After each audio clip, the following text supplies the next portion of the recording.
here we are, giving a word of thanks to the Montreal Canadiens and general manager Kent Hughes. Because with all the shenanigans that's going around the NHL nowadays, especially today since it's Monday, beginning of the week, it's a new time for NHL GMs to wreak havoc on the rest of the league after all. I think today of all days is a great time for us to sit back and acknowledge the greatness that Kent Hughes has built for the Montreal Canadiens so far. Let's dive in to a post made on the r/hab subreddit, which essentially goes over everything you need to know if you're a fan of Montreal.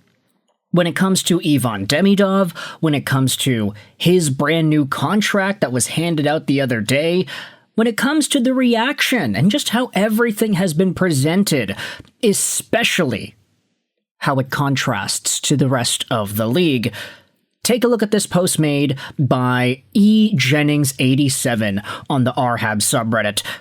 The 2025-2026 season, and especially the offseason, has genuinely been the most insane and drama-filled I have ever witnessed in terms of seismic shifts in contract valuations, offer sheets, teams collapsing and rising, coach movement, etc., etc. The list goes on.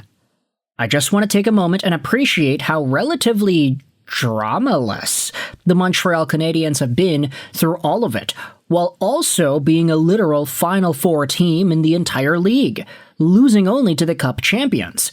And on top of that, locking up the entire core that got them there to deals entirely under 8 figures. Now this obviously is true. Like, you think about the magnitude of what's going on in hockey. The offseason in 2026 is insane. Not even talking about the NHL Draft itself, diving into what happened in the 2026 selection of guys. Okay, great. We had 2 wingers go first and second overall. That hasn't happened since, I believe, 2007, where it was Patrick Kane and I want to say James Van Riemsdyk? Yes, that's exactly who it was. That's the last time we saw 2 wingers go at the very top of the draft. Every other draft has had either a center or a defenseman go in the top as well, either 2 centers or a center and a D in the Tavares and Hedman case. But either way, this is one of the smaller elements in this offseason when you compare it to the big, bold moves, the trades, the offer sheets, and everything else in between. From Nemec to Bowen Byram to Leo Carlson, of course. Things are shaping up big time in the National Hockey League. Teams that look great, like San Jose, who went out there and drafted some amazing players in the first round, undid all of that good karma that was brought to them from Stenberg, Verhoeff, and Ryan Lynn, because the Sharks went out there and signed Jacob Trouba, and they traded for Darnell Nurse. For the Montreal Canadiens, though, despite the fact that they were one of the best teams in the league in terms of overall results, they haven't really done much in terms of getting involved in the drama. If anything, the most dramatic element of the Canadiens roster heading into the offseason was what was going to happen with Brendan Gallagher, and we all recognize that that wasn't an issue because, oh, Gallagher sucks, and Gallagher is angry, and the Canadiens don't like him anymore. It wasn't any of that. It was just, hey, he's not as good as he used to be, and the Canadiens scratched him, and he understood why he got scratched, and he still wants to play, so Montreal did him a solid and sent him home to Vancouver. That's the most drama we saw out of the Montreal Canadiens this summer. It's not even a big deal, especially when you compare it to Jason Robertson. What's going on over there? The Anaheim Ducks and their offer sheet situation. Barrett Hayton also got offer sheeted too. You've got teams like the New York Islanders, whose captain ended up leaving. You've got teams like the Detroit Red Wings, whose captain wants out. Meanwhile, everybody in Montreal is just stuck around.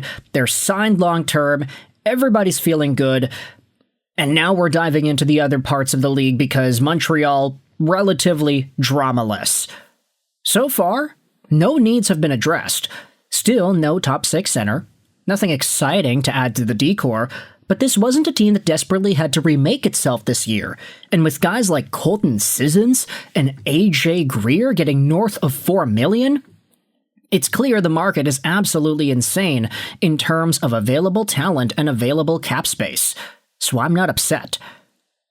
That's pretty true as well. I mean, AJ Greer, this guy has been a career bottom six player, and now he's making $4.25 million a year for 4 years, after all. What a crazy deal. And it's the Anaheim Ducks that signed him nonetheless. This guy was at 12 points, 17 points, and then 32 points.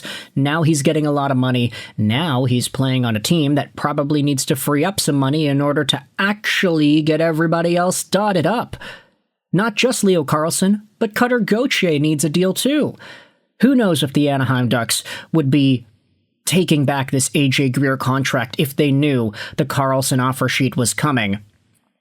Meanwhile, Kent Hughes has Lane Hutson and Ivan Demidov locked up for $18 million against a cap that is going to go north of $120 million very quickly, while knuckle-draggers like Pat Verbeek piss off their young talent over $1 to $2 million to the point that they nearly flush their entire 10-year rebuild down the drain in a single offseason. Just posting this for a little sober second thought, an appreciation of a management group that prioritizes smart moves and no moves over stupid moves for the sake of making moves. In a way, Pat Verbeek was like the ultimate affirmative person of this no moves over stupid moves idea. He just kind of thought, hey, anything like paying our guys regular rate money, that's stupid. Let's try to get it down as far back as we can. And it blew up in his face because the Anaheim Ducks and 3 other teams were like, hey, Leo Carlsson, you're not getting that contract signed with the Ducks, say, why don't we come in here and give you 15, 16, 17, 18 million dollars a year? How do you feel, Leo, becoming the number 1 paid guy in the National Hockey League? Heck, the way things have gone, Kirill Kaprizov never even had a season where his AAV was the highest in the NHL. He quickly got passed by Leo Carlsson. Who knows if Carlson ends up lasting as the number 1 paid guy in the league as well at 18 mil. All it takes is a Connor Bedard offer sheet for somebody to go out there and say, hey, how about 22 million buckaroos a year? Maybe you can be number 1 instead. It's a new league after all, and the Montreal Canadiens and Ivan Demidov have gotten something done that will alleviate so much stress amongst the fan base for years to come. Could you imagine Demidov's making 9.15, Hutson is making 8.8, Leo Carlsson is making 18? Like, how in the world is this possible? Everybody is locked up. This top 4, Montreal doesn't need any defensemen anymore. They've got Dobson, Hutson, Matheson, and Gooley all signed up till at minimum 2031. Your top 4 forwards in Suzuki, Caulfield, Slav, and Ivan Demidov are all locked up. I mean, Suzuki, he's locked up until 2030, so his contract expires the soonest, but still, he's got 4 more years left at 7.8, and he's a 100-point player. Thank goodness for Kent Hughes, man. What an absolute angel in the sky, watching over the Montreal Canadiens at this point of their rebuild, quote-unquote. You can let me know your thoughts in the comment section below. How do you feel about the way the NHL has been shaping up over the past few weeks? And just how grateful are you for the Ivan Demidov contracts, for the Lane Hutson and the Suzuki and the Slavkovsky and the Caulfield contracts, and the way Kent Hughes has done his business in an environment that is ever-changing and an economical environment that is ever-growing? Thoughts in the comment section below. I hope you enjoyed this video. And bye.